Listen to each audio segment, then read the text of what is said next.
palakpakan ng mga tao kahit anong sinasabi niya. At pagbubudol na ang kanyang mga sinasabi. Palakpakan pa rin mga tao, di ba? Jet ski, budol yun 3 to 6 months, budol yun May sinabi niya about kay former Senator Trillanes.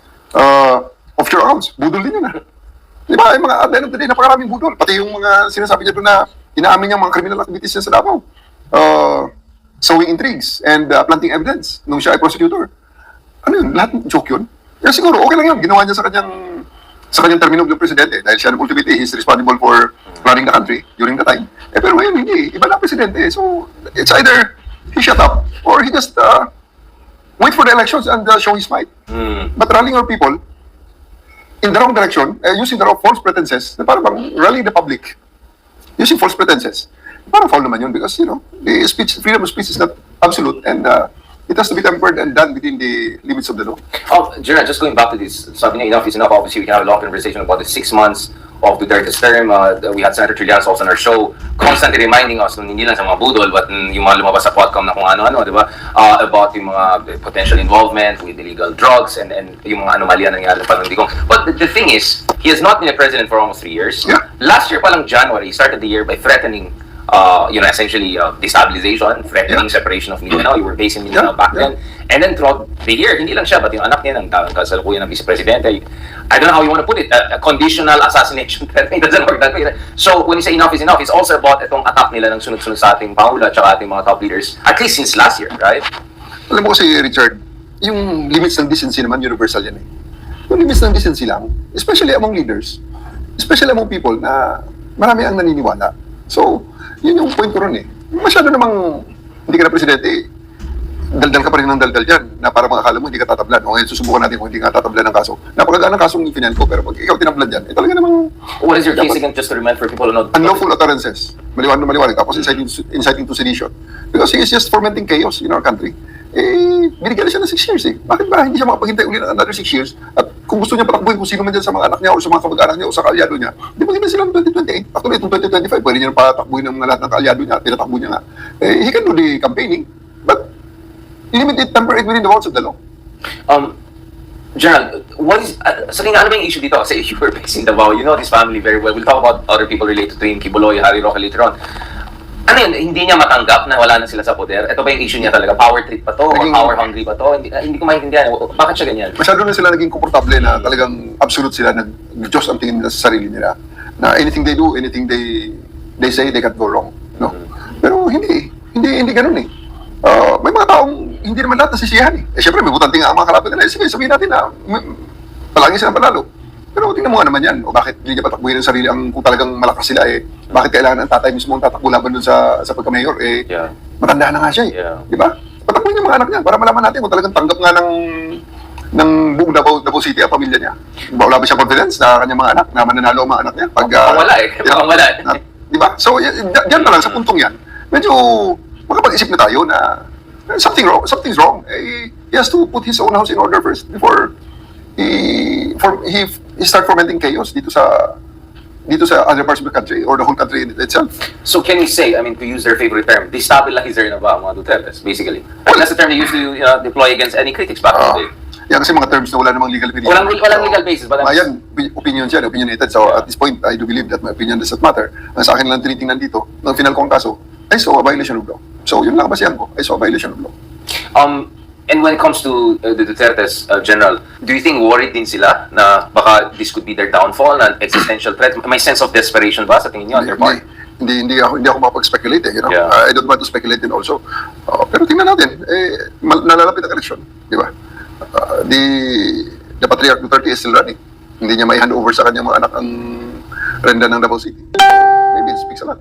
So at the end of the day, it will be the people of Davao City who will be determining their fate. So the voters will just make their voices heard on this coming election. Well, this is a politically sensitive question. You're free always not to answer me. General, still there is a possibility that the ICC warrants of arrest could come this year. Again, it's speculative at this point in time. Nasunog kami. Can you say that the Philippine National Police is ready to enforce if ever the DOJ clears this, if the Philippine government clears this? Well, ang Philippine National Police naman susunod lang yan sa kung ano iutos sa kanya. Especially yung mga legal na utos, siyempre. Right. Nung time niya nga, may mga illegal orders kayo dahil ito mga orders na hindi nga niya maamin sa Quadcom, di ba? Sumunod nga ang mga pulis Let's not sugarcoat anything, let's stop sugarcoating things now. Talagang susunod ng pulis sa kung sino ang nagutos, especially ang nagutos ay duly constituted authority. So pag inutusan ng PNP na implement ang warrant, whether what warrant is that, pag sinabi ng gobyerno natin na ang warrant na ay valid at yan ay dapat i-enforce, we'll enforce it. The reason I ask it again, I know this is sensitive, is because yung concern ng ibang tao is magkakaroon ng gulo dahil loyal daw yung mga pulis sa Davao. Sa kanya, ganun-ganun. But from my understanding, the reconfigurations have been taking place to make sure rule of law prevails. Ang pulis, I would like to believe na ang pulis ay professional. Sumusunod dyan sa batas. Susunod dyan sa duly constituted authority. So, kung magkagulo man, we always hope for the best. But we are prepared for the worst. Speaking of preparing for the worst, I mean, General, you also went at least against one of their, I don't know how do you call them, trolls, propagandists, whatever. Kasi grabe, last year yung mga attack sa inyo, personal, it was crazy all over the place. Kaya daming bilib na bilib sa inyo, General, na you keep your stoicism under all of the kind of pressure. Naalala ko na may time na may mga memes sa'yo na minor ka daw. Mina ka para napin. So you weathered, forget about storm, like 10 tornadoes at once. Nevertheless, was this also another case of enough is enough? Kasi parang ang ginawa nila is parang pinapalabas na nasa hospital po kayo, nasa emergency room na kayo. Ito kasi, I believe that they crossed the line on that matter. Actually, for so long, ang dami nilang pinagkagawa. Game lang naman ako eh. Yung ginawa nilang meme na may sungay ako and nasa impyerno, ay ginawa ko mga profile pic. Right. Pero yung apektado na ang pamilya, yeah. I think people can identify with that. Bakbakan tayo, pero may mga limits tayo, may mga boundaries tayo. Hindi kasali yan because you really won't like it. Pag ako naman ang gumantidan sa ganyan na hindi kasali, isasali ko rin. Right. Di ba? Pero hindi tayo ganun eh. We went to the recourses provided for by law. So, is this a cyber libel case? Yeah, cyber libel. The reason I asked that is, of course, I come from the media, and this is a sensitive issue, and I was hoping Attorney Star would stick around kanina because we have this case kung saan, this doesn't apply to you obviously, but you know, mga politiko, ayaw nila yung may nakritisa sa akin, i-cyber libel nila agad. And sometimes they say the process is punishment, meaning kasi mahal yung kaso, ganun-ganun. Obviously, in your case, you know, what you're saying is that enough is enough, talagang below the belt na yung mga attacks, apektado yung family nyo. What I want to say here, General, is that from the outside, how do you reassure people na hindi ito yung parang ma-weaponize ng mga ibang opisyales, or they might not get ideas from you, and then any criticism, any satire will be facing a cyber law case? Ang dami naman nilang ginawa na before. May kinasuhan ba ako? Wala naman eh. Ngayon lang. Kasi nga, yun nga sabi ko, don't cross the line. Game tayo dyan, kahit ano sabihin nyo, most hated man, may lumabas na naman ngayon is the most corrupt police officer, mga ganon. The most incompetent police officer, may retired nga na general dyan na pag sa akin, pinapabayaan ko eh. Right. Hindi ko na pinapatuloy because, well, sige lang, barat ka lang dyan sir, no problem, we'll listen to you kung ano man ang gusto mong sabihin because at the end of the day, you had your time and I don't think you succeeded. So, maybe in areas where you failed, maybe we'll succeed. So, yun na lang ang pinaka-the best na ganti na lang dyan sa kanilang mga criticism sa akin, which is nangyari na before when I'm looking for Mr. Kibuloy. Marami nagsasabi, may mga nag-text sa akin na bilang yung upperclassman mo, sinasabi namin sa inyo na you are walking towards the road to perdition. Bigla na lang nahuli ko si Kibuloy. Ano nga yung masasabi nila? So, redemption. Sa kanila naman, wala naman silang decision lang na humingi ng sorry tuloy-tuloy pa rin.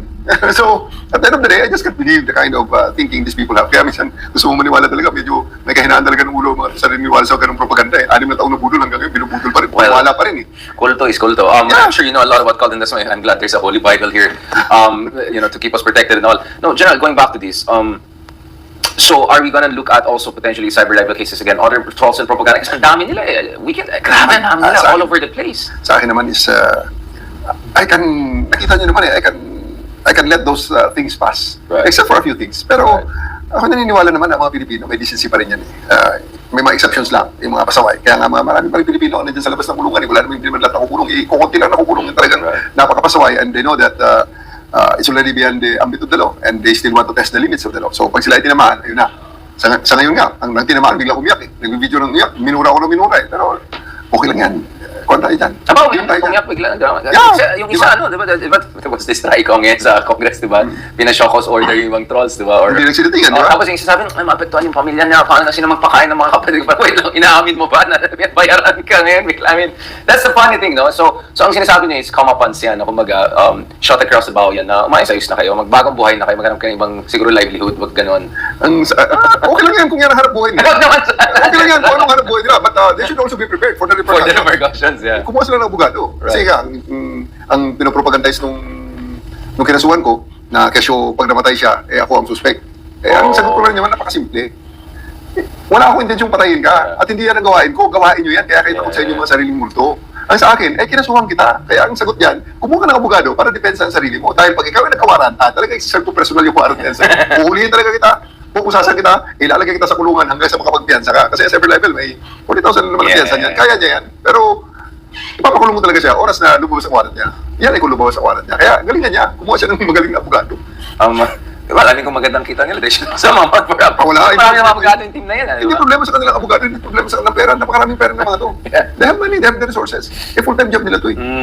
Speaking of money resources, I know you're not NBI. We separately had conversation with National Security Council folks and AFP folks and DFA folks. But to the degree that the CIDG and the Philippine National Police can say something about this, ano po yung role ng ating kapulisan, and especially your office, pagdating sa issue ng dealing ito sa mga troll farms na potentially may malign influence or seditious or politically oriented. Hindi lang yung personal attack lang sa'yo, pero may bigger conspiracy to bring down the government. Kasi ngayon, ang diskurso na narinig mo, RevCop, di ba? May mga titos sa Viber group ngayon na pinag-usapan, openly brazen. Brazen yung term na ginamit ni Senator Trillanes. I asked si Senator Trillanes kasi ano na siya, alumnus na siya, nakatatlo na siya ang kudeta, di ba sabi? So, what is the role of the PNP here in addition to NBI, AFP? From your perspective po? Alam mo, dumating na tayo sa punto na ang gera hindi lang dito sa physical na gera eh. Winning the hearts and minds na rin. Kasama na, lumipat yung insurgency natin na template na winning the hearts and minds. Dito na dumating na sa law enforcement na pati yung sa stability ng country, pag-maintain ang stability ng country, which is very vulnerable. Considering na marami pa rin tayong mga kababayan.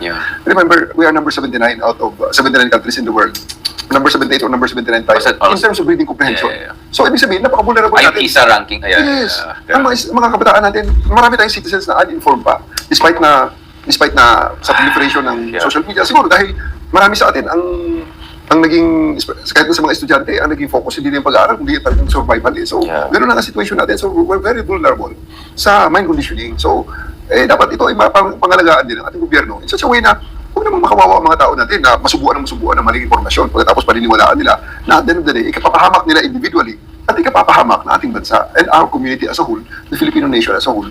Dahil ito na na-shape ang ating pag-iisip ng mga maling, tuwag sa maling direksyon, gawa ng mga taong may mga resources para gawin ito. So we need to protect our country regarding that matter. Parang wala may kaya sa kanyan yan. May mga tao, or especially the organized crime. The organized crime is the capability dati na to shape the direction of the community. So, andyan ang law enforcement, ini-enforce mga batas. So sa ngayon, ang PNP, with the ACG at the Cybercrime Group, and itong CIDG, is in the forefront of ensuring na yung mga utterances, yung mga information na inilalabas, ay tama at hindi fake news na designed to harm our community and our country. Speaking of the existing legal structure, kasi generally you always talk about the rule of law and that you follow the law, even against all odds back in the day, diba? Under the previous administration, to put it honestly. Sapat ba yung mga kasalukuyan ng mga batas? I know, again, this is a sensitive question, but some officials would openly say na, for instance, yung mga batas natin dun sa treason or yung mga ganun, kailangan i-update kasi Commonwealth era pa yung mga iba dyan. Do you think when it comes to our legal infrastructure, existing legislations, when it comes to the issue of yung mga seditious, destabilizing, weaponization of the information ecosystem. At ngayon, actually, the other day, kausap ko lang si the USEC Jeff from DICT. He was talking about itong cheap fake. Ang daling gumawa na napaka-sophisticated. He was saying, actually, you can make a very believable na fake video na siguro mga 50,000 kaya na ngayon. Sobrang mura. I mean, it's very affordable. What's 100,000 for politicians, right? So, yung sinasabi niyo pa na napaka-vulnerable na po yung population natin dahil mahina yung educational foundation, yung critical thinking training. And then ngayon, lalagay mo pa ng ganyan mga technology na gumagaling every year. Kagabi na, I was just checking ChatGPT, was comparing to other things.